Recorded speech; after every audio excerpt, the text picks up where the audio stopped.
বাংলাদেশে যেই দিন ঢুকবা সেই দিন তোমার মাথার উপরে পড়বে 18 কোটি জুতার বাড়ি। বুঝছো কাউবাকাদের মিয়া? তোমাকে অধিক আগ্রহে জনগণ অপেক্ষা করতেছে তোমার জন্য। স্বাগতম জানাবে। তোমার কি মনে হয় আমি কি বাংলাদেশে আবারও যাব? কখনোই না।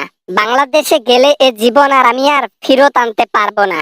এজন্য আমি পার্মানেন্টলি এই বাংলাদেশটারে ছেড়ে দিয়েছি, সেই দিনই যেই দিনে এসেছি। লক্ষ কোটি টাকা নিয়ে পালাইছো, মনে করছোটা কি দেশের মধ্যে না ফিরে এসে তুমি কি আর কত দূর পার পেয়ে যাবা?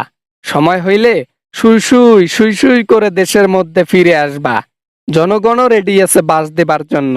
সেটা তো আমিও জানি যে জনগণও রেডি আছে বাস দেবার জন্য। ওই বাসটা খাওয়ার আগে আমি দরকার হইলে নিচের মেশিন কাটবো, কাইটা হিজড়া হয়ে সারা বিশ্বে ঘুরে বেড়াবো, তারপরও ধরা দেব না বাবা। খুব না বলেছিলা মাইকের মধ্যে কাউয়াকাদের পালায় না, কাউয়াকাদের পালায় না। হ্যাঁ, এখন কোথায় গেলা? বিদেশের মাটিতে গেলা? সাহস থাকলে বাংলাদেশেই থাকতা, দেখতাম পালাও নাকি না।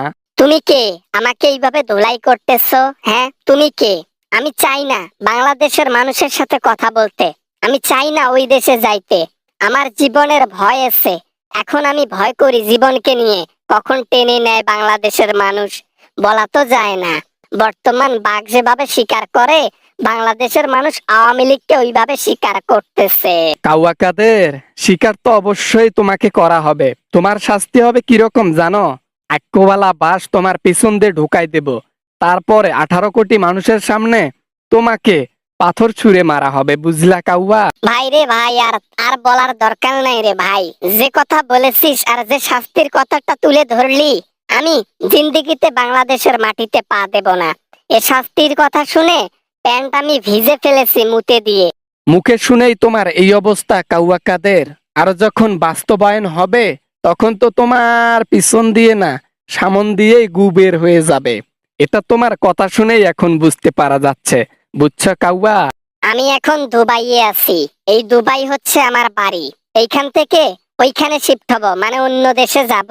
এইভাবে যে কয়টা দিন বেঁচে আছি, এদেশ ওদেশ ঘুরে বাড়িয়ে কাটাই দেব।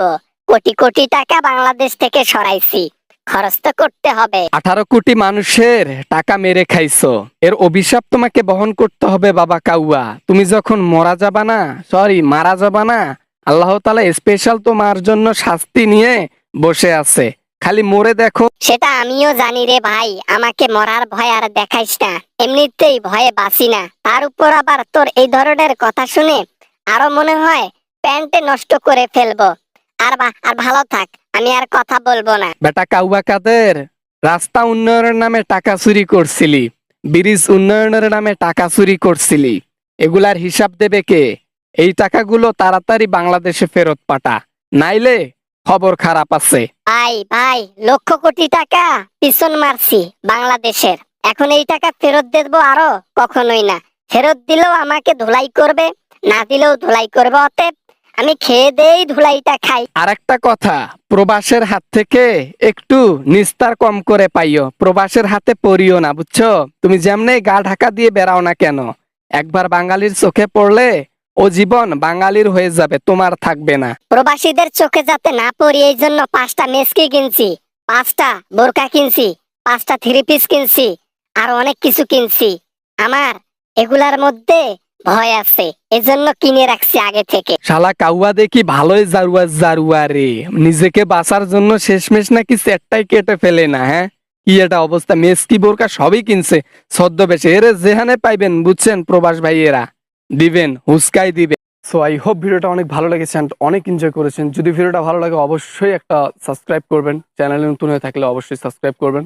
আর ভিডিও ভালো লাগলে একটা লাইক করবেন, শেয়ার করতে ভুলবেন না। কিছু বলতে চাইলে কমেন্ট করতে পারেন।